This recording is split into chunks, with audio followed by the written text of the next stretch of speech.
3 questions that I'm going to be posing to our panel. They've had some time to prepare some of the responses, but this is to help you start to think about this issue. So the first question I've got up on the screen, and maybe you can each take a time to answer it differently, but also I'm sure you'll have different views as well, so that's kind of really what we wanted to hear. So the first question, the performance of the private sector and its role as either a catalyst or an obstruction to economic growth is closely connected to how well or how badly government policies are designed and implemented. So how has this been your experience, and can you describe an example where you've seen a public policy fail? What were the root causes and how was the opportunity lost? Maybe Jill, would you like to start? Yep, happy to. Thanks, Rebecca. I remember when I doing my first university degree, I had to do this subject called public policy making, and I swear for a whole 6 months or whatever I was doing that subject, no one actually told me what a policy was, and I kept going to these lectures and I couldn't understand what's an actual policy.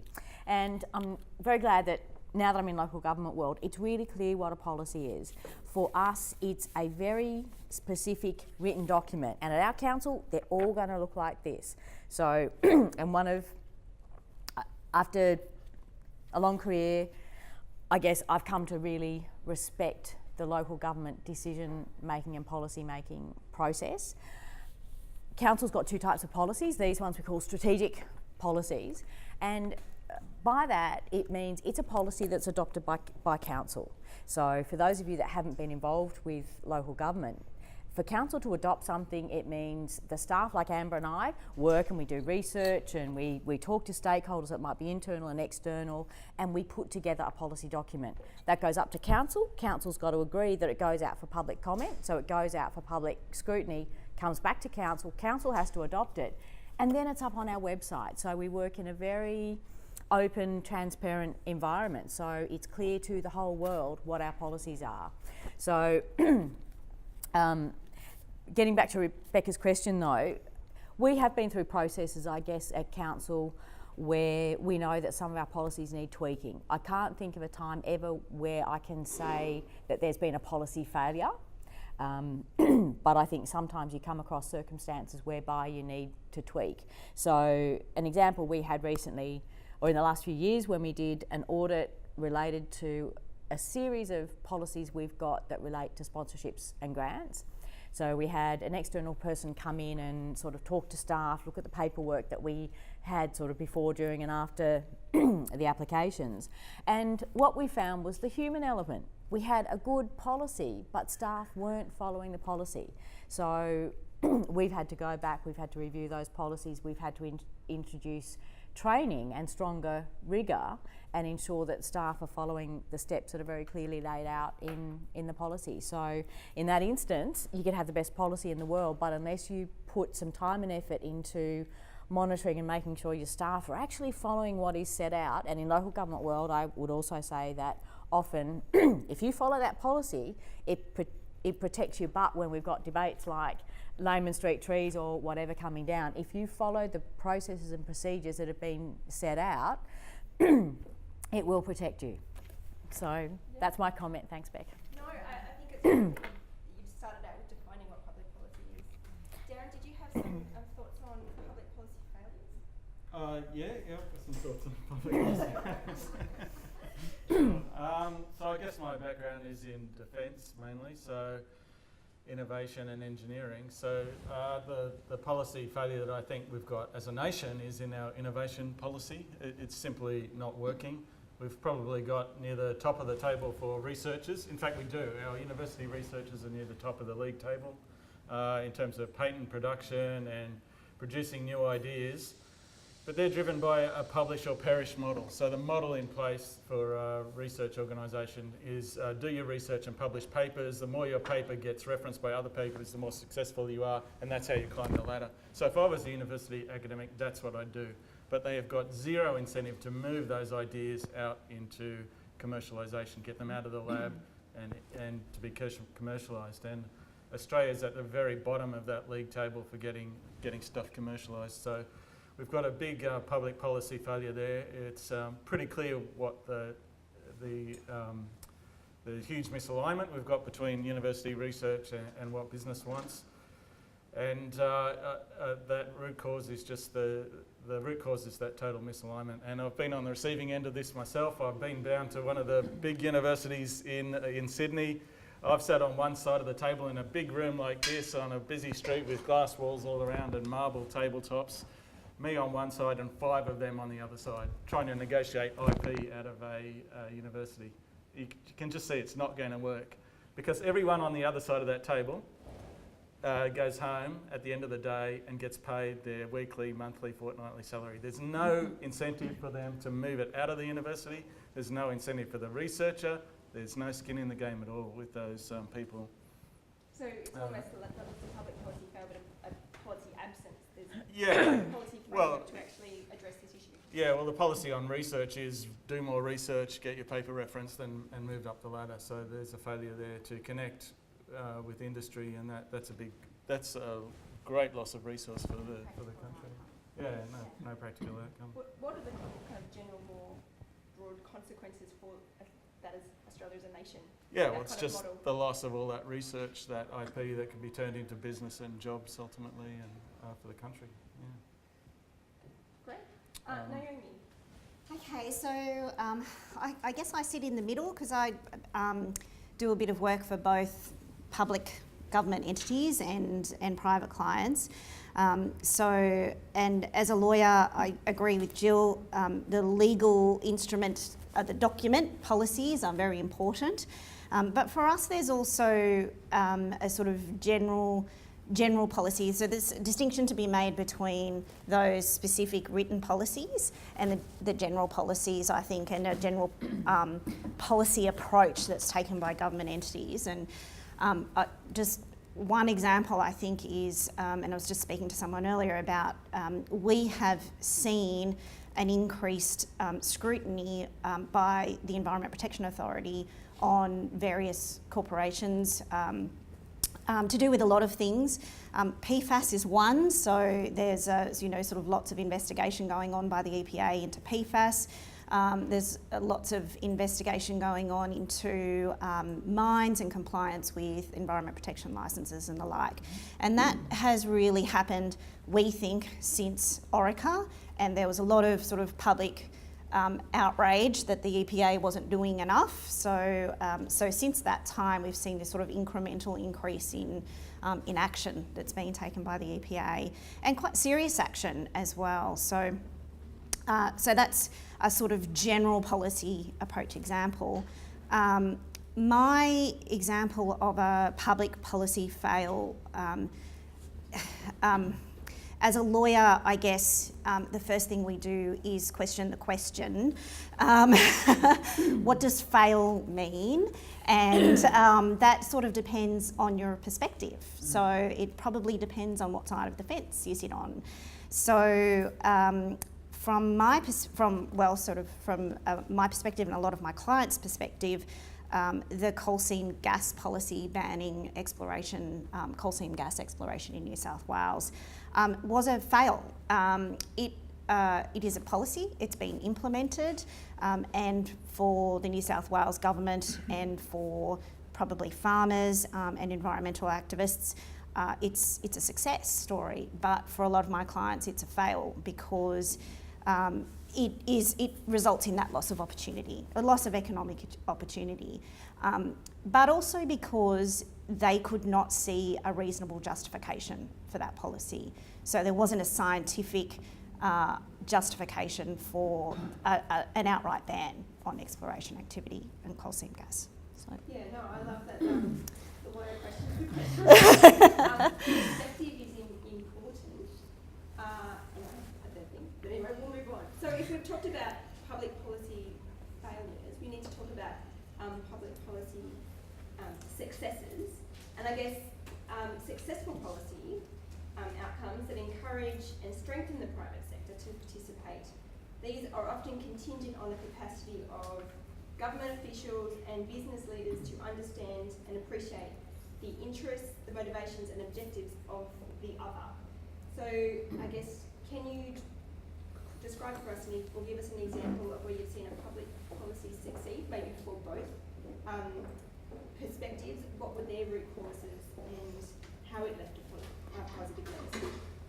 So Jill, do you want to kick off? Well, I guess one example that does spring to mind and I think is topical for Newcastle at the moment is an event like Supercars, because council does have policies in relation to encouraging and promoting Newcastle as an event city, but obviously events are this enormous range of things that might be the fate at a local school, right up to things like major events like Supercars, where there's a potential 150,000 people in Newcastle over a 3-day weekend, and I guess other issues that have preceded it in Newcastle, there's a divide that's created.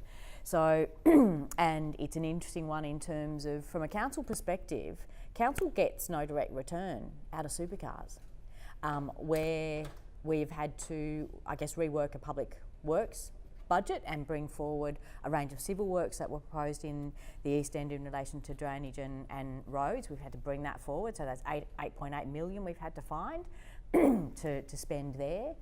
But in terms of the benefits, the beneficiaries, hopefully, in the immediate sense, are going to be within primarily the hospitality and accommodation industries. They'll directly benefit from people staying overnight and spending money. There's a whole lot of local suppliers. Apparently there's some great stories about, I think it's a company in Maitland that's providing the air filters for cars or whatever, so there's some other good local success stories that'll come out of it. So it's one of those interesting scenarios where council, of course, is getting hammered on the one side. We get lots of anti-Supercars mail, and council, for elected members, they've got to sit in an open session, council meetings or webcast or whatever, they've got to decide, do we go with this, not go with this, and they've made the decision for the greater public good that we'll go with this, because they do see that in the short and long term it will bring benefit to Newcastle. So that's an interesting one in terms of public versus private benefits. And I guess the legacy is still yet to be unanswered. There's a whole range of legacies, because some of the legacies will range from the physical infrastructure that's been brought forward, that's being constructed now, and the investment that's going into the East End. But some of the other legacy items that we've spoken about is, as a council, I guess one of the things it's really causing us to say, right, what are our tourism resources? What have we got on our Visit Newcastle website? So it's expedited, I guess, upgrading some of those things a couple of years earlier than they might have been. So there's going to be a whole raft of legacy items that at this stage we've started to define them, but I think there'll be a lot more that come through as the event occurs in its first year and the successive years. Yeah, great. Darren, in the technology space, any public policy success stories? Yeah, sure. Going back to defence projects, after health and education, the biggest line item in the federal budget is defence. And there's only one group that can do that, the federal government. Defence of our nation is a serious business, and the money should be spent efficiently. So defence projects are huge buyers of new technology. So it's a very powerful lever, if you like, in the community in industry to introduce new technology to the country and to create jobs and to create industries. So if you get that wrong, I think it's a big opportunity wasted. But it has been got right in the past. The Minehunter Coastal Project built 6 minehunter ships here in Newcastle. It was a $1 billion project, and our company was a startup as a direct result of that project. At that time, the policy was for Australian industry involvement, sometimes called Australian industry capability. It required overseas contractors to place a certain amount of their work in Australia, to do a certain amount of the work in Australia. Now, sometimes that just lip service is paid to that. They just buy screws, washers, nuts and bolts from Australian suppliers. It's not that kind of work. Yeah. In our case, it was Saab, the Swedish company. They took that project seriously. They played the game. They actually did production at then Wormel down in DY in Sydney. And it was that production in Australia that enabled me as an engineer that I was then to go down there, visit with the Swedish engineers, see what they were doing, see how they were building it, and they would say to me, look, here's how we do it now, but here's the 10 ways that we did it wrong before. It's that kind of intellectual property transfer that is just super, super powerful. And I'm a huge fan of that Australian industry involvement policy, and there should be more of it. And the wheels swung around in defence, And the policy was, well, defence is not about creating jobs. Defence is about getting ships and airplanes for most bang for the buck for the taxpayer. And I appreciate that argument too. But at the end of the day, when we buy our ship designs from Navantia in Spain, guess where the jobs are created? Navantia in Spain. And they go on to create another design for ships. Those shipyards are funded by government too, but a whole city is built around those shipyards, a whole industry. So, yeah, Australian industry involvement is a great success story. Now, I think we should, the wheel is spinning round again now that we're acquiring more of it for the future submarine project.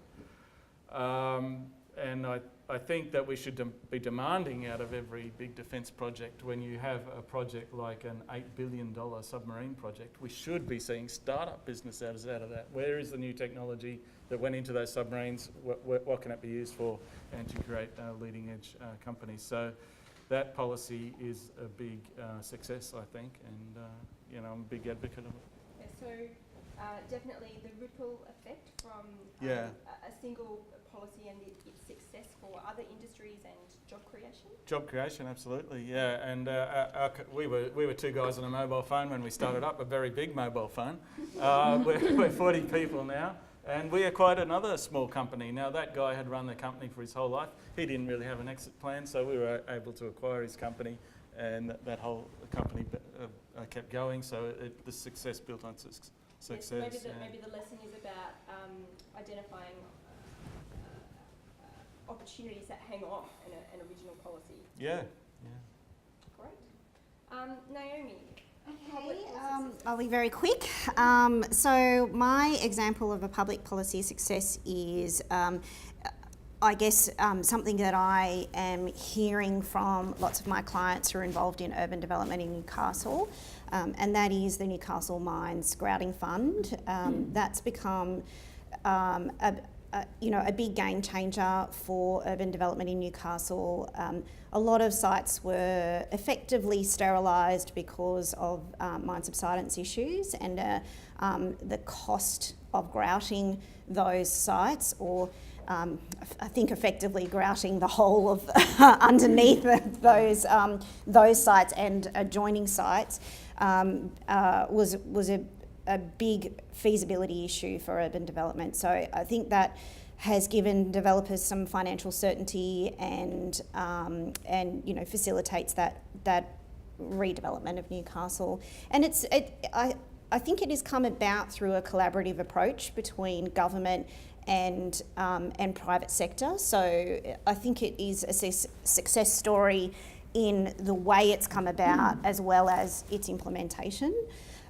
So as far as I'm aware, it's kind of new, but as far as I'm aware, it is changing things for developers already in terms of their ability to get investment to develop in Newcastle. And that's certainly the legacy that we want to see come from that policy. Yeah, that's right. The ability for development to occur where it may have otherwise been cost prohibitive for someone to go and develop a particular site.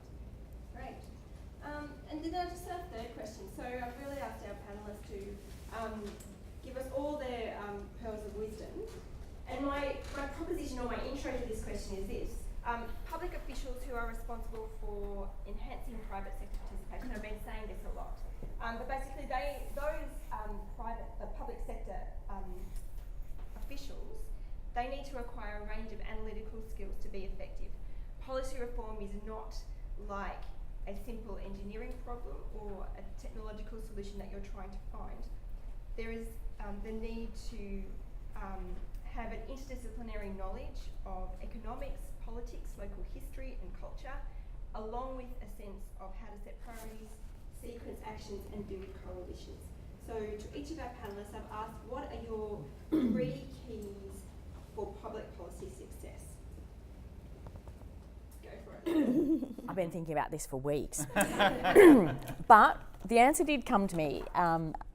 And one of the things I think that, and I think Naomi used this before, is often with policy, people jump on the fact that, right, we've got to have a policy on X, or we've got to change policy X, without ever asking the why question. Why do we actually have that policy in the first place? What is it setting out to achieve? And particularly if you're setting out to amend something, well, why isn't it working. I think we don't sometimes stop and ask those questions enough.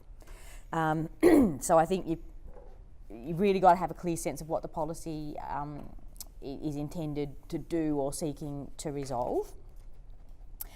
I think it's important to understand that I think regardless of the subject matter of the policy, as a standalone thing, on its own, it's never going to achieve anything. There's usually a whole lot of other mechanisms that need to be attached to the policy to make it work. Now, whether it's the human factor, as I mentioned before, that you need to have appropriate training in place so that everyone does understand what your policy is about or not about. It's also whether you've developed it with the appropriate stakeholder input that you need. So I think and again in council world, there's a whole stack of sort of other documents and things we must link to, and if we're not referencing and showing regard for those other documents, again our policies we're setting ourselves up to fail, I suppose. And then the third element that I would talk about is process.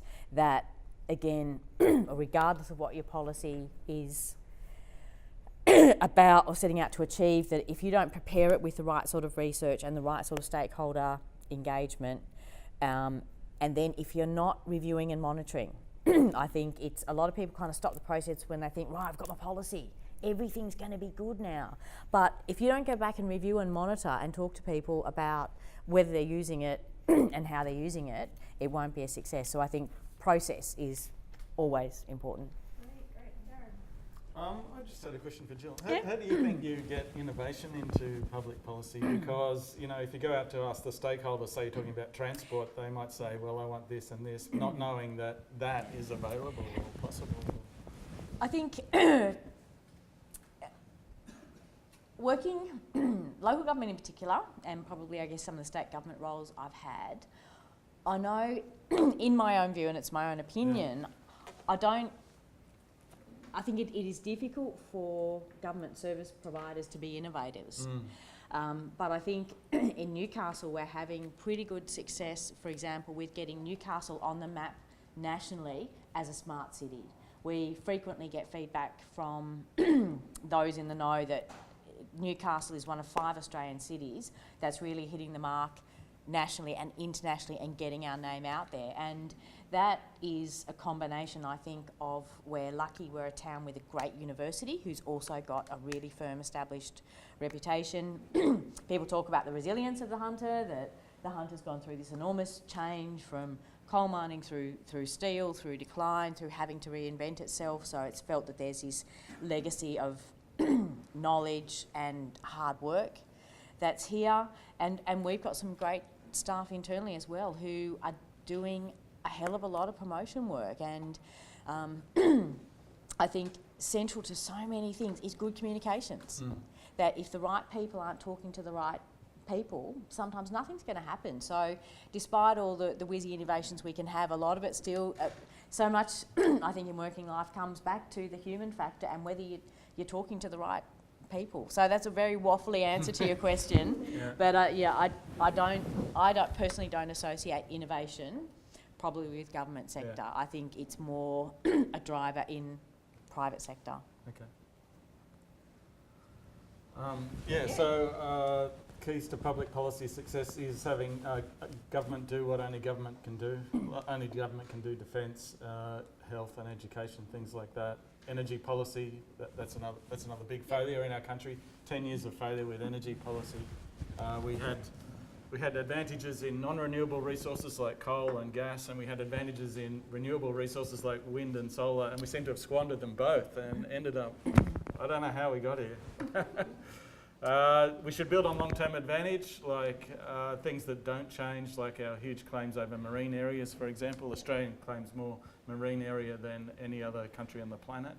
So you can't go around claiming that stuff unless you go out there and manage it and build some expertise in it. Our place in the world, in the Southern Hemisphere, that natural advantages like that government can build policy on. And I think risk should be managed at the place where the risk is best managed. I don't know how to say that better, but as a small business, I see in defence, say Defence is doing a $2 million acquisition. That's a big acquisition for us. Defence will place the order on a prime contractor, a Lockheed Martin or a Raytheon or something in Aussie dollars. Lockheed Martin or Raytheon will place the order on us in Aussie dollars because that's the way they want to do it. It's easy for them.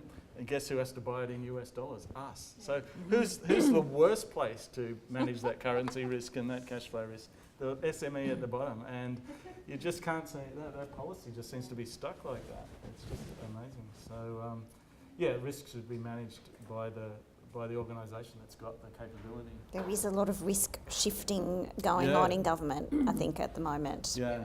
It's a general policy approach. Anyway, have you done your three? Yep. Okay. So me? Yeah. Okay, so my three are very similar to Jill's, actually. My first one is being aware of and taking into account the position of all stakeholders. And I think, there's clearly a difference between what motivates private stakeholders and public stakeholders. And that sometimes gets lost in the policy making. That doesn't always mean that the goal, the overall goal is different, but just what motivates people to get to that goal, I think. So I just, one example that I thought I would give you is I do quite a lot of voluntary planning agreements, and that they basically involve developers providing community infrastructure, usually in connection with their own development or instead of or as well as paying monetary contributions towards infrastructure. So generally we can get a good resolution on those VPAs because the council, both parties want to get that community infrastructure out. Councils want to get it out, developers want to get it out. What motivates them is different. So the council wants to provide infrastructure that meets the needs of the community. And the developer really wants infrastructure that will generally benefit their own development. So if the parties can sort of, negotiate on what that infrastructure is going to be that provides a benefit for both the community and the developer, then, then we can usually get a good outcome on the VPA.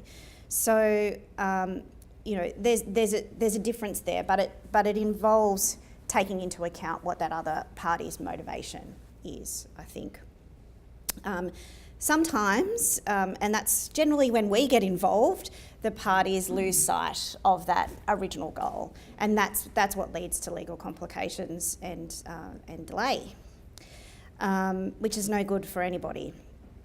My second key point is decisiveness and consistency, and I think that probably comes back to the procedural and following the process that Jill was talking about. It's really sometimes, yes, you can do as much public consultation as you like, but in the end, someone's going to have to make a decision. Yeah. And that decision is not always going to be favourable to all parties. So it's a matter of making that decision and sticking to it, I think, is an important key to a successful public policy. How you then apply. And then consistency in how you apply it. And that, one example is obviously the removal of the railway line in Newcastle. There's lots and lots of toing and froing, and lots of changes in the decision about whether it was coming, whether it was staying, whether it was going. I think it was going at one stage, and then someone changed their mind and said no, it's staying. And a lot of that comes down to that public perception and the influence of media and community, I think, in those public policy decision making and politics, of course. So one other example I'll quickly give is we've been acting for a council who has challenged one of the state government decisions to merge that council with another council. Interestingly enough, the council that we act for has spent hundreds and thousands of dollars challenging that decision in the Land and Environment Court and in the Court of Appeal. we were about to go to hearing in the Court of Appeal, and the minister changes the decision and basically says, well, I'm not merging that council anymore. So, but that's not the end of it for us, because now we're left with proceedings. We've still got proceedings on foot, and those proceedings go nowhere because we're challenging a decision that has been reversed. So, so what we're left with is a fight about legal costs, and that's not good for anybody. So, third one is having, and this comes back to the reasonable justification for the policy, having and clearly expressing a reasonable justification for the policy. If there's not that good reasoning behind the policy that can be understood by stakeholders, and I think more particularly the media. My view is that the media has an important role to play in how public policy is shaped, and whether that be right or wrong, it happens, and that. If that policy decision isn't understood by the media, then there's a good chance that it will become more controversial than it needs to be, and we'll have some difficulty getting off the ground. So I've got two little examples here. Obviously, the CSG ban on exploration activity. The view there of a lot of people I've spoken to is that that came about because of community outrage. And lots of shows on TV of people in America turning on their taps and having flames come out of their taps. So, which is not necessarily how things will happen, obviously, here with the exploration activities here. So, second one is I've just got greyhound racing. I think everybody knows what's happened with the greyhound racing decision. There was obviously a decision made. It was not popular. It was reversed. So that's it for me. No, fantastic. Really great insights into kind of with three different sectors. But obviously there is a lot to be said of to define of what success is. Is it that you've done successful stakeholder engagement? Is it that you've rolled out a policy and stuck to it? Or is it something else? So I hope these are things that you are able to be thinking about as we move into our next part of our session. And Trish, you're in business banking? Yeah. I'm a mechanical engineer. Yeah.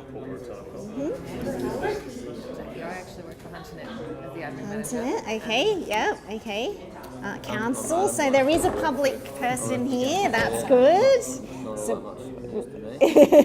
what do you do at council? Normally I'm a construction coordinator, so civil construction.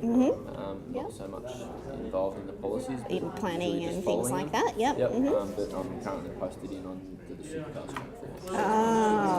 Oh, that's exciting. Very political. Yeah, political. So people aren't shouting things at you from the side of the road when you go down to survey and things. First day Oh no, that's outrageous.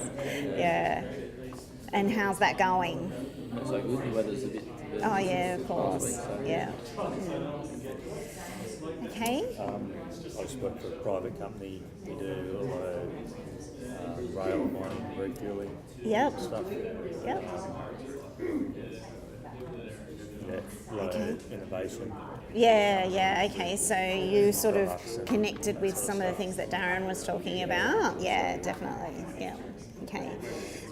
So my topic is private management is more efficient than public management. So we've got a little mix of public and private here.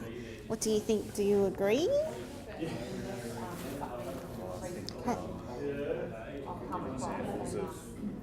Where the private sector doesn't manage it, doesn't manage Yeah.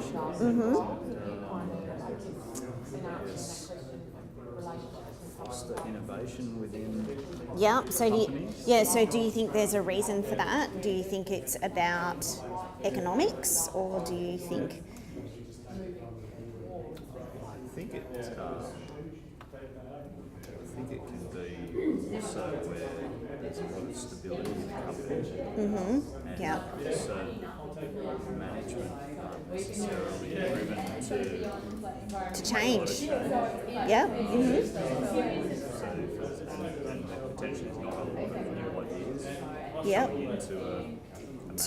To a management particularly a stable company where you're not sort of bringing in new people all the time, whereas in government you would have they probably have a program where they bring in, train people and all the rest of it. That's interesting. Yeah. much bureaucracy In a private company as in a public company, public organisation. So Adam, have you worked in a private company before as well? You haven't had a sort of cross. Briefly, no. Yep. Just for like 12 years. Right. Okay. Yeah. I think I've worked for a private company on a government contract. Yes. Yeah. And what was your experience? Well, we're at a stage where it sort of hit the ground running and no one was really prepared for the project and whatever. It sort of left it to us to manage, and it got to a stage where costs were blowing out, schedule was blowing out, Yeah. and then there was a bit of maybe more finger pointing from the government. From the government management. And Yeah. got to a stage where it's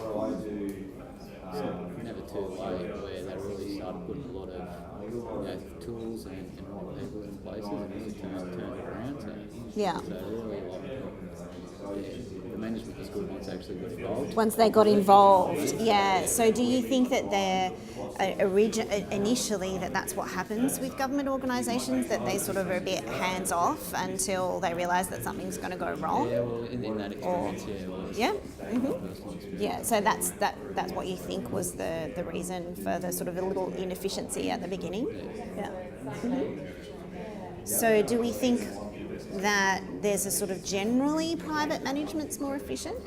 I think there's a lot of sort of discussion about, okay, well, the public organisations are just focused on being accountable, getting it right, and it's too political, particularly when it comes to local councils, I think. There aren't always people who are professionally skilled in those areas making the decisions. They're councillors who are publicly elected. So there's a question about whether the decision-making process is probably a little less efficient or than private. What do you think about that? I think in the private sector, the stakeholders are more clearly defined. Yep. Yep. Whereas public sector, the people that are affected is so varied and wide. You can't please everybody. That's right. Yeah. Private sector, generally, Yeah. so the policies that they're putting in place are to benefit them. Yeah. Or the business itself. Yeah. That's right. Yeah. So they can probably have more clearly defined.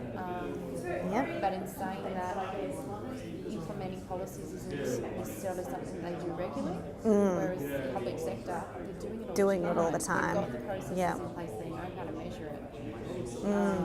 But also, government puts a policy in place, it's up to them, the private sector, to then enact what they're putting in place. So sometimes it's a bit of both. Yeah, it's a bit of both. Yeah.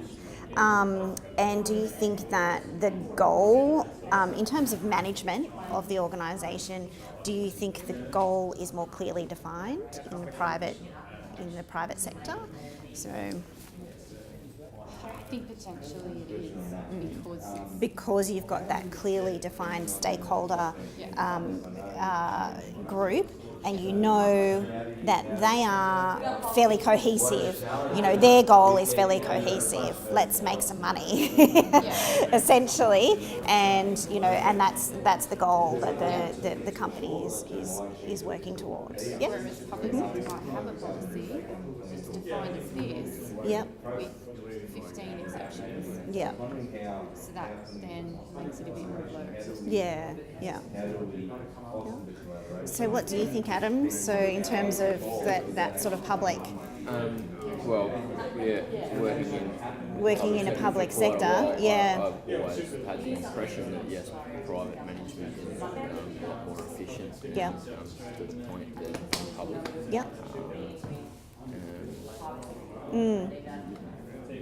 Over the last week, being that I'm working on a public job, Yeah. or sorry, it's a public funded Job. being run Yeah, by a private, yeah. and I'm almost seconded to this private firm that's Yeah. running the event. Right, yeah, and yep, conducting the event. yeah. It's like they're very underbaked with where they're sitting right now. Very Right. underprepared. Underprepared, A yeah, lot of yeah. groundwork has gone in, and obviously once we've actually hit the ground running now, Yeah. there's a lot of stuff that's not ready. Yeah, so you're sort of having a similar experience to Aaron. You know, you sort of get to the point where you're starting and realising that perhaps the preparation hasn't occurred That's right, as well. The preparation has been from the private sector point of Well, view. yeah, so And it's really yeah, interesting I that, could yeah, see if you've this got that was- difference. If this was run by council separately, Yeah. we probably wouldn't have started by Yeah. now because there'd still be that groundwork going on because it's needed. And so, It'd be criticised by it, probably. okay, so why do you think? Yeah, what I mean, that's what I'm wanting to know. Why do you think that is? Do you think that the council would say, okay, well, we're not so focused on getting the job done. We're more focused on what, getting it right, being accountable, that's right. And making that's- sure that no one's going to complain about what we do. That's the delay, Yeah. and that's the procrastination, and Yeah. it's procrastination. So that sort of comes down to risk management a little bit. Yeah. And there's a lot of that. It's a very sensitive side, Yeah. a lot of PR involved in it because it is a sensitive project. But do you think at the end of the day, you're looking at the private sector, they're going, well, what's our end goal? That's the If end we goal. don't get the job done, End goal. the end goal doesn't happen. It doesn't happen. catch-22. And The if end we goal take, is not- and if we take too long, the longer we take, we're only getting paid this much to do it in this period of time. If we take too long, we're either blowing out costs or costing ourselves because we're doing work for free, basically. So that's interesting. So that sort of kind of brings us to the second part of the question: is efficiency always a strength?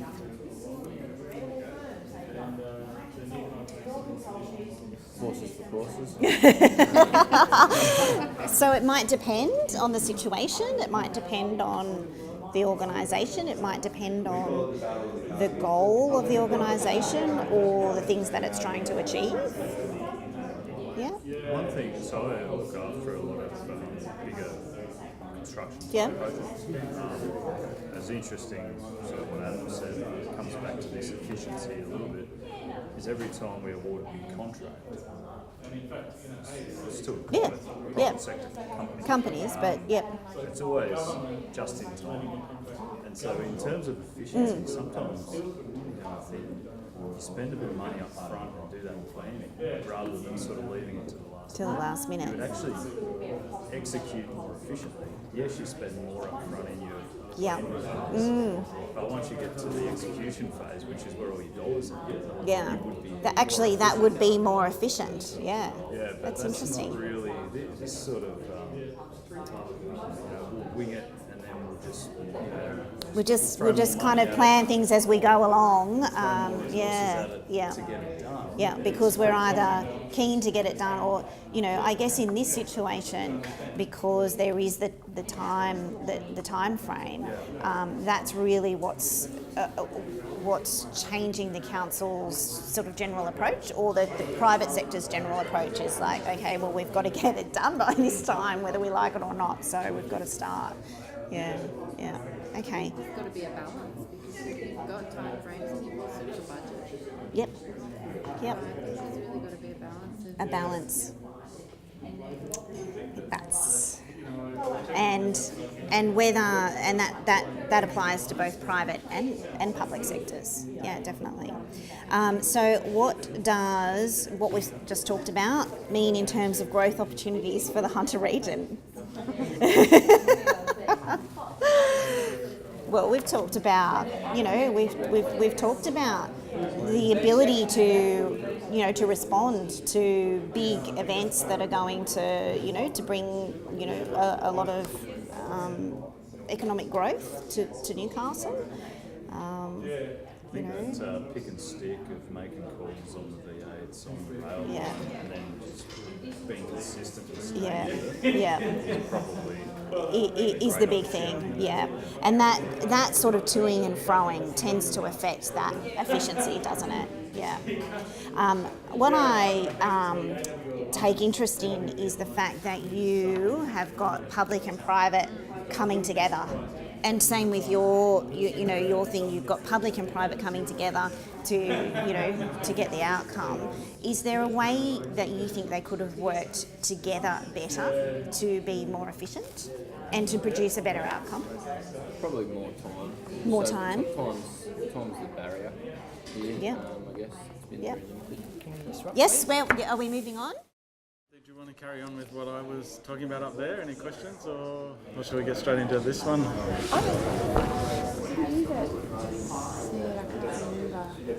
We've run out of time for every other question, so we should jump in. So our question here is the fundamental difference between public and private sector make it impossible to work together towards a common goal. Is this always the case? Are the differences ever complementary, or are the differences able to be leveraged? I guess that's the question. So I was going to talk a bit about my experience with the Air Warfare Destroyer project. So it's a $5 billion project to build 3 air warfare destroyers down in Adelaide.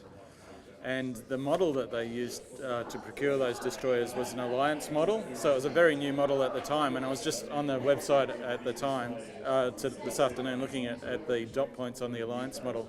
So they were trying to avoid the traditional government lets a contract to a prime contractor, and then there's a fight and there's a win-lose situation. They built this alliance. So in the alliance was the government, ASE, the shipbuilder, Raytheon, the combat system integrator, and the designer of the ships, Navantia, the Spanish company.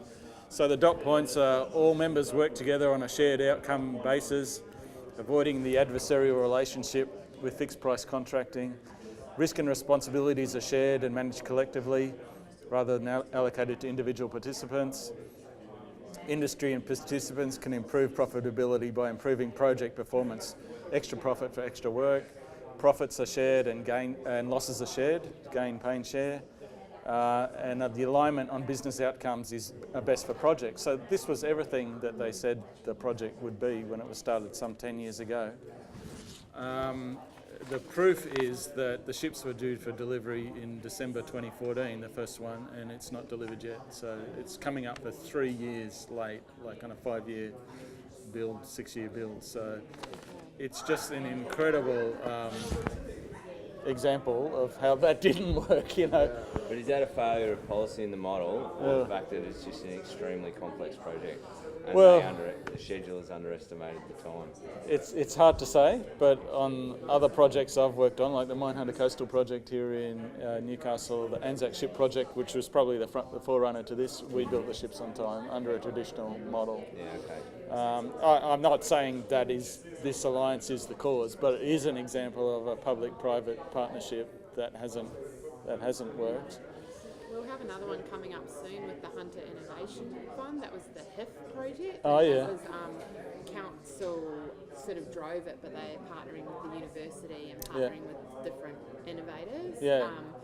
And so it would be an interesting project that's sort of be kicking off now. That would be interesting to have this conversation again in a few years' time and see whether that did work or not. So it's sort of answering, it's a similar thing. Is the HEF, so the HEF is a public-private, it's shared. Is funding, I think it's federal funding. Okay. So council had to apply for, yeah. I think it was 8 million, close to, but to enable council with its, a team of 3 people in our smart city team, they partnered, with the University of Newcastle and other, I can't remember who because I didn't write the application, but they were then granted that funding, and so that's going to build the innovation hub on Auckland Street. Oh, yeah.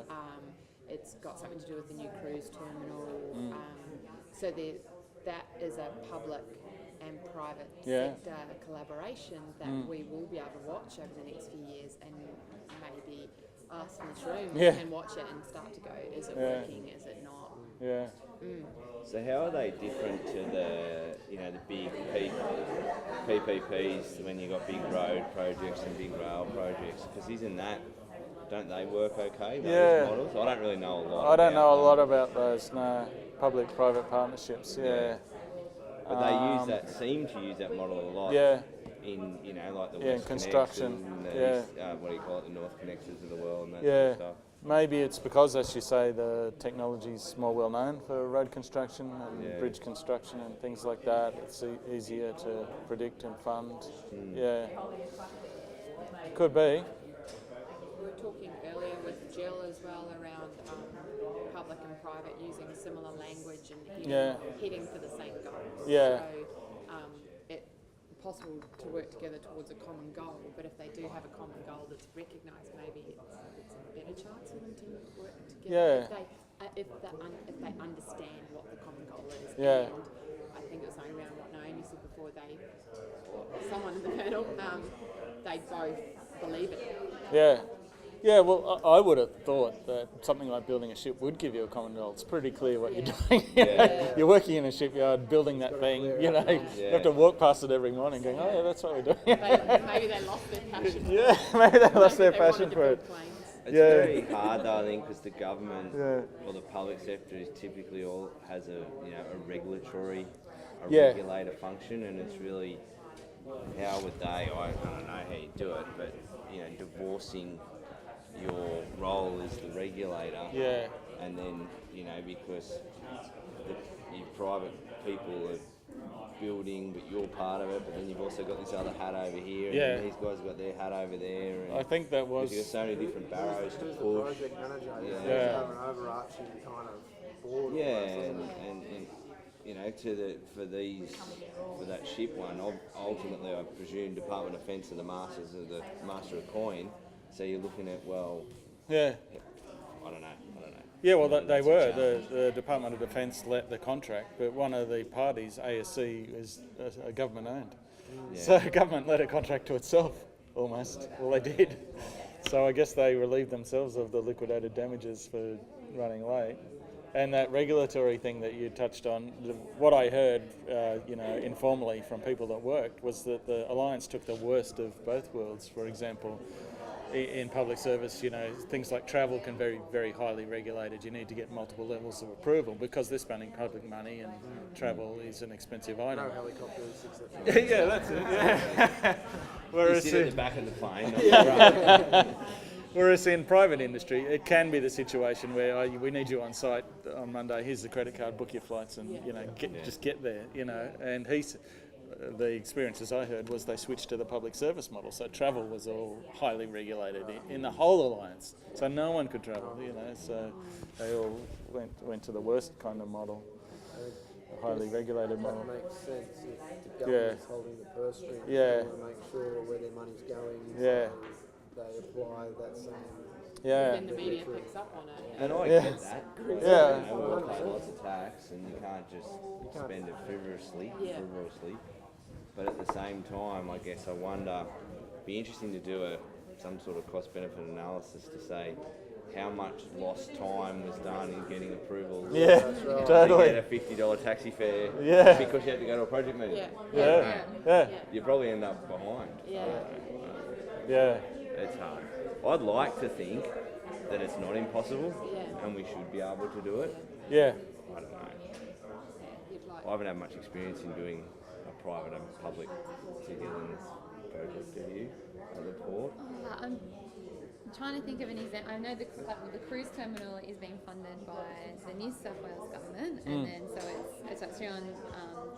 So the Port of Newcastle will manage it, and I guess that it's been interesting to sort of know how they want to be, what they want to get out of it compared to what the port wants to get out of this project. So it's probably balancing those two different aspects.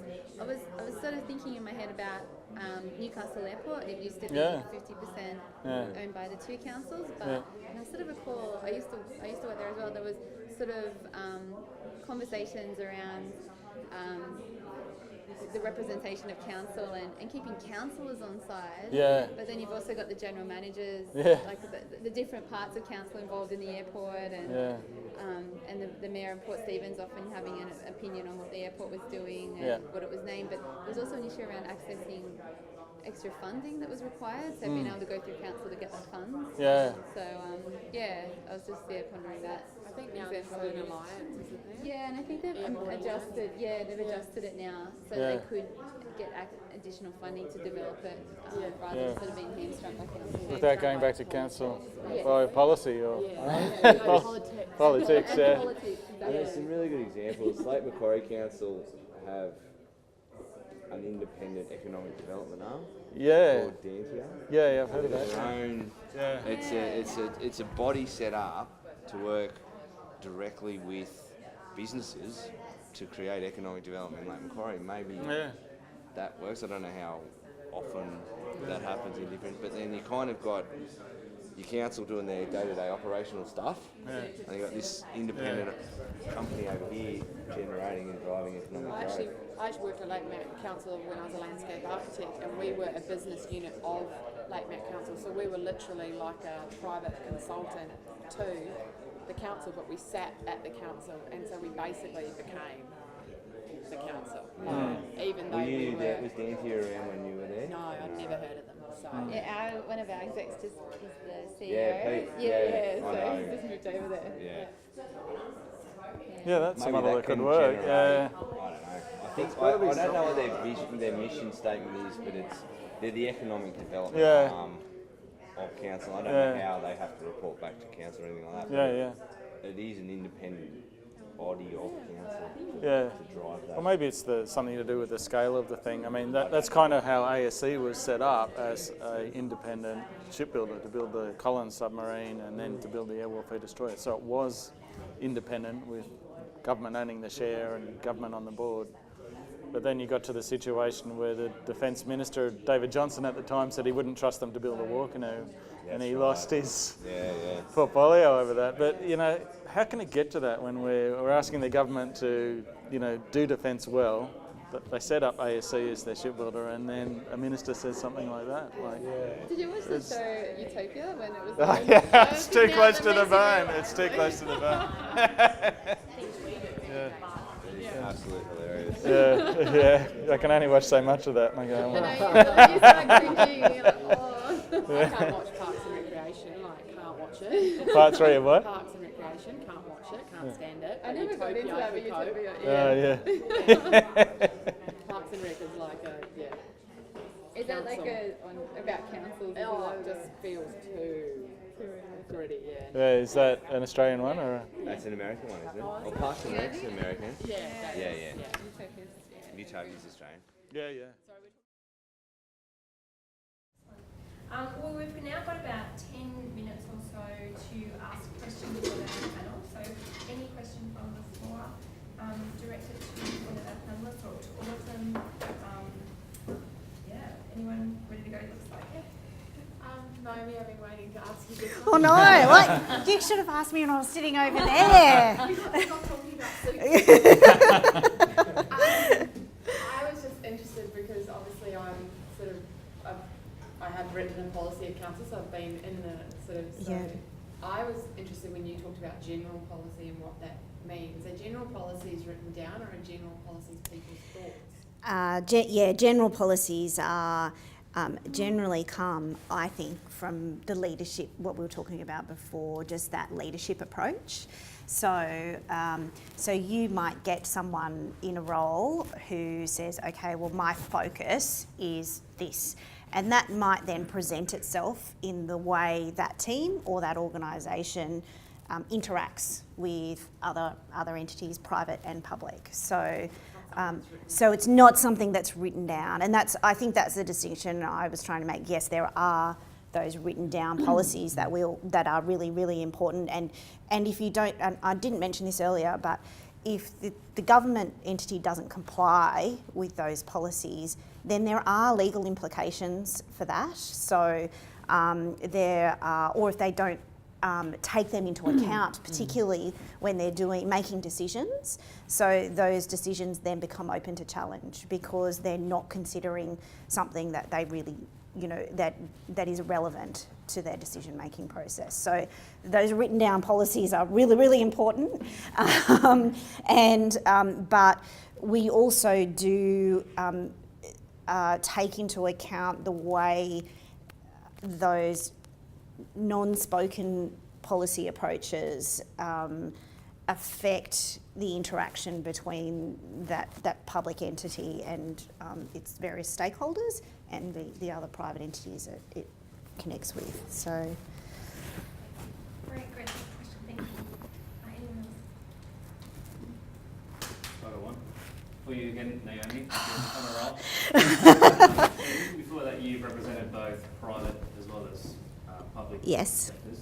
So do you approach it differently when you represent one side of the fence, and then what strategies, I suppose, do you consider when you represent the other side?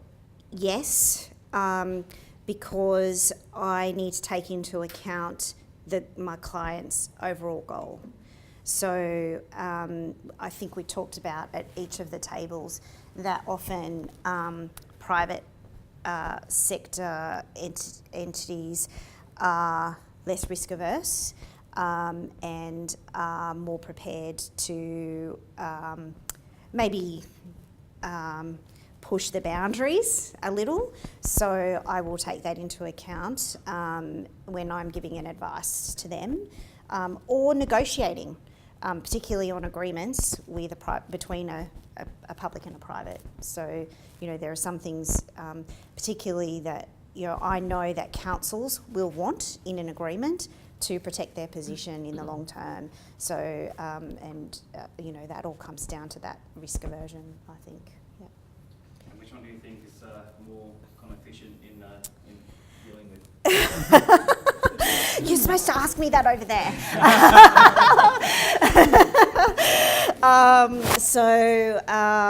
Look.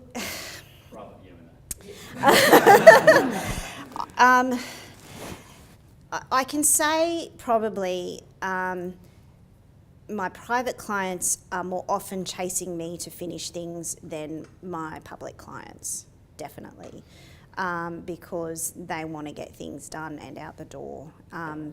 And when I am acting on one side or the other, for an agreement, it's usually the private who is pushing for the outcome than the public.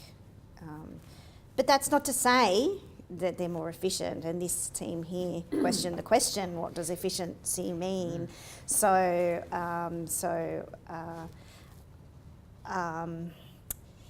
there are pros and cons for both sides, I think. Yeah. And I was keen to understand where did everyone fall with it? Is efficiency always a strength? Is efficiency always the goal, which maybe come down to how you define it? Which sort of really comes down to how you define it. And I think, Tim, did you define it? You said it's not always about doing things quickly. It's about doing things well in a reasonable period of time for that particular task. Is that right? Yeah. Yeah. One of the questions I got asked once in a job interview, and in fact for the job I've got now, is what's more important, the outcome or the process? And I love that question. So now she remember that. I've never used it in an interview since, but, and obviously the answer is both are important, but having come from a career largely in the public sector but not completely, my answer was it has to be the process, because I have seen time and time again, if you don't go through the appropriate process, you miss a step or whatever, you can come up with an outcome that is then not satisfactory for some reason, or in my world it's not adopted by council, or the community hate it or whatever. So for me it was a sort of easy question, so it's sort of building on what you were talking about. Yeah. Any more questions? Can I just ask sort of a broader question to all three? So we've been talking a lot about, the integrating private and public. What are your thoughts on just, I guess, the different goals. So we talked about how the private sectors are just, their objective is to make money, whereas the public at times, you know, it could be anything from very left-wing, very fairy stuff to pretty much the same thing, trying to achieve something as cheaply and quickly as possible. Do you think there's like an easy way to integrate, or do you just think that in general they sort of represent different things? I'm going to go we're different. And local government in particular, it's very much about service provision. And quite often it's a range of services that no one else in the community would provide. But we're also starting to see a lot of change in local government and up through, I guess, the layers of government in the way different services are provided. Things like the National Disability Insurance Scheme has been a major shift in the way services are provided to that sector of the community. So I think, and I guess I'm using that as an example of change is possible, and it can be rough, and I think that change to that sort of different method of service provision has caused a lot of issues, but hopefully it will result in much better outcomes for people. So I think, yeah, we are set out to do fundamentally different things. Amber will know one of the things that I set out to achieve in every strategy and every plan that we do at council is really clearly define what we think council's role is, because I think over the years these roles morph and change and whatever, and if we don't know what we're about, the community and others don't stand a chance in understanding what our role is, and that role will change over time. Yeah. My, building on that, my personal view is that there can be a meshing, but those roles have to be clearly defined, and everybody has to, you know, to work towards that ultimate goal by doing their own thing and by, you know, responding to their own motivations. There is also, at the moment, I think, some regulatory hurdles to the meshing of the public and private sectors when it comes to delivering infrastructure, particularly. That sort of those PPP requirements and regulations and those sorts of things are really a little prohibitive, I think, for government as well as private sector, and off-putting for private sector, because off-putting for councils. They don't want to have to go through this massive process and get all the approval from state government and whoever else to build a road with council. I think the best companies start with why they're doing it. You know, cash flow is necessary for company existence, the same as blood flow is necessary for a person's existence, but it's not the purpose of the existence. The purpose of your existence is to be an athlete or a teacher or an astronaut. They all have to have blood flow, and companies have to have cash flow, but it's not just about generating cash, it's about doing something in the world. And, you know, Apple is a great example. That Simon Sinek YouTube on Start With Why, you know, it's why they're such a great company. They really know what they're doing in the world. So if you can get the whys aligned, the company why with the public why, then there should be a way to align the efforts. And there's lots of intersections. I hope I didn't give anyone the impression that council doesn't work with the private sector, because obviously we couldn't do a lot of the stuff we're doing without working with the private sector. I mean, the great acceleration that we've seen in delivery of projects like the Bathurst Way wouldn't happen if we weren't using private contractors. Now, government defines the way we have to interact with those private sectors, but we couldn't deliver a lot of what we do now without going through those processes and working with a lot of great companies, local companies, to do the stuff that we do. Just for anyone, policies, as I understand them, are almost like a set of rules for the game on whatever game you're playing. How can we in the private industry understand every myriad of policy at every government level and use it to best, what I'm trying to say, how can we use it to our best advantage to get something done? And is there opportunities for rules to be bent or changed or reviewed?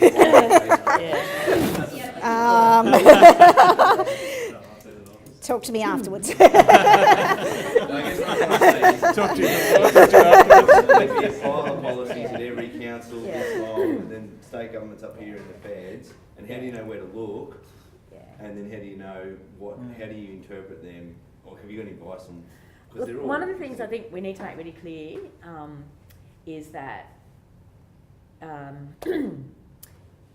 we work within legislative frameworks, so the legislation is the rules by which we must abide, but usually within policies there is the flexibility to vary them, and there's a huge range of policies, from the unwritten policy right through to the type I waved about earlier, where it's set out on the headings and there's clause numbers, and it's very regimented what it says.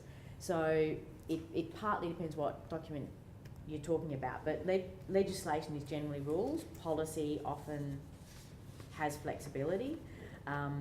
If something's bent enough that it's broken, well then that's where we either hear from other staff, or we hear from community members, or we hear from councillors, and we get a request to amend, or lawyers, and quite often we can go through, and there are processes. We've got a policy on how to review policy. It's not quite, but we go through then the process of saying, all right, it's not working. Why isn't it working? Because usually you can make changes to make it work better. I think internet's been a huge, the bits of information we all have access to now is incredible. So obviously research and Mr. Google are friends to us all, but equally, if it's a local government, for example, ring us up and talk to us. That, I think that sometimes talking to people and sharing that experience and the examples and the whatever, the human factor becomes really important. Yeah, communication.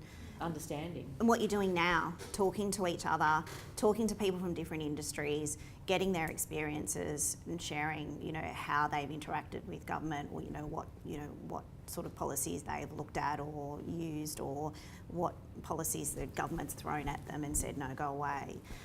That sort of thing, is, I think, part of the whole sort of learning process. Yeah. I had a question. So, assuming government policy is like the egg or the chicken that lays the egg, right? It kind of flows down here from there to the private sector, and then the lawyers tie up the mess at the end. Is there? My question is about linkages from, say, an SME. Maybe Darren, would you give your thoughts, and others can chime in. How they can link back to the policy, kind of drive the policy to the benefit of the community, all that kind of stuff. So how can SMEs drive policy? Yeah, well, good question. Policy, In defence, I guess there's networking and industry groups that get together and attempt to influence policy. Yeah, so I guess that's how we do it, to give smaller companies a stronger voice. So yeah, and you just got to keep making your case. Bad news goes around the world twice before good news, gets its shoes on, or whatever that saying is. So I was pleased to tell that story of our startup again, because that often gets lost in all the bad news stories, and it's a good news story for the town and for everyone with employment and all the families with employment as a result of that. Yeah, so networking and industry groups, I guess, that help influence government policy. Yeah, very important. I've got one more, if that's right. You hear a lot in papers and media about New South Wales and Australia being overly regulated. We've got local, state and federal governments. What's your guys' opinion on, are we overly regulated, and when there's policy mismatch between different levels of government, or if there is any of those? The first thing that comes to my mind, I don't know if I've written papers on this or submissions, is it used to be quite clear. It used to be clearer in the past what the roles and responsibilities of local, state and federal government were. 20 or 30 years ago, when I was sort of starting out, it used to be, if it was education, state issue. And I really don't know how much the feds got involved. Health also very much delivered on a state level, but it seems now there's very much a blurring of who's responsible for what, and I find having spent some of my life as a town planner, that the increasing federal government interest in cities, I find kind of interesting, because that's where I automatically think, no, you know, because we've got a whole raft of documents we have to have at a local government level to do with town planning, and you'd be familiar with them all. And then there's a whole range of state stuff. And you sort of think, is it really going to improve the quality of life for all of us in our cities if the federal government now gets involved in having policies about cities? So I think we do run the danger of of having too many layers not adding value. So that's my take on that. Yeah. I agree with that. Yeah. You know, you would know that one example is having to get environmental approval from the state government and the federal government for the same development, the same impact on the same threatened species. You know, that to me is just unnecessary. And I know that there are sort of, you know, it's taking a long time for the state government to work out with the federal government how that's going to work, the bilateral agreements and all of that. So, you know, that just, you know, doesn't work very well from my perspective. I know there's a lot of people out there who think we should just draw a line through state government. I haven't really formed a view on that yet, because I'm a lawyer and I like to know the consequences of things before I do them, and you know, I think perhaps I don't know enough about what might happen if that occurs. So yeah. Yeah, no, I think removing the level of state government would vastly improve the efficiency of the whole nation. With larger regional councils. Yeah. You know, state government is an anachronism. The states used to run their own navies, for example, at the start. Why would you do that now? We wouldn't even consider that now. And yet we're stuck with these state governments and their different houses and different systems. That, there's a big opportunity for improving. Yeah. Thank you for the questions, everyone. I might just hand the floor to our panellists for one last time, and if there's any further comments or gleanings you'd like to share, or otherwise, if you can maybe tell us what you think. This is a leadership program, so what you think leadership looks like when it comes to doing business with government, and maybe some tricks to successful mutual goals. You go first. The people on the other side, it's getting alignment with the people on the other side. I guess not seeing them as on the other side. I guess we see our ultimate end customer for us is sailors at sea, and that's the why that our company is there for, and everything else is kind of just getting in the way. So we really want our equipment at sea working, and having that strong vision takes us a long way in working with government, which can be very frustrating at times, but understandably there's lots of rules and regulations there. That's my comment. Yeah, great. You go next. I can go next. It was a really hard question, Rebecca. I know, that's why I'm making you go next, so I can think about it Can a bit you more. repeat it? Just Tips for leadership? Like for, Yeah. for our participants who are, working with the government, and your tips for mutual success. All right. We've been doing a lot of work at our council on leadership. For some of you would know, we've got something like our 10th Chief Executive Officer at the moment in 8 years, or whatever the statistics are. But we've been doing a lot of work right across the organisation.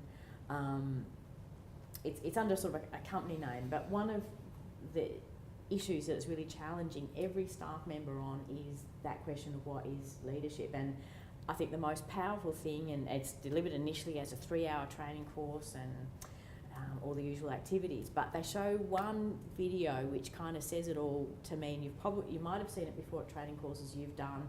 It looks like it's at a Canadian rock festival somewhere, and then this one guy gets up in the corner and he starts to dance, and they just show this one guy kind of doing his own thing in the corner, and people are looking at him and staring or whatever, And then eventually someone else gets up and joins him, and then so the course of this 3 or 4 minute video is just showing how it sometimes you've got to stand out from the crowd, but you won't be a leader unless you've got followers. So it just sort of shows how sometimes you've got to stand out there, you've got to be alone or whatever, you've got to take the lead on something. But if you're doing the right thing, people will join you. So when I'm asked the leadership question now, that's what I think of, and part of the message of that is all of us can be leaders. You know, you don't have to be the person at the top of the tree with the most qualifications or whatever it is. That in little ways every day we can all be a leader at something, and might but just be taking the lead in a meeting, or when Rebecca asked the question, well, who's got a comment on whatever? So now some of you will step forward, and those little things sometimes, that's showing leadership. So it doesn't always have to be great monumental things that you do. So we can all be leaders. Was that enough time? I think so. I think my answer might change tomorrow, but I think mine is, at the moment, don't just do the task, find the best solution. That means taking into account, and I think that just comes back to that comment that I made at the beginning about not just saying, okay, well, this is the legislation, this is how I interpret it, here's the answer.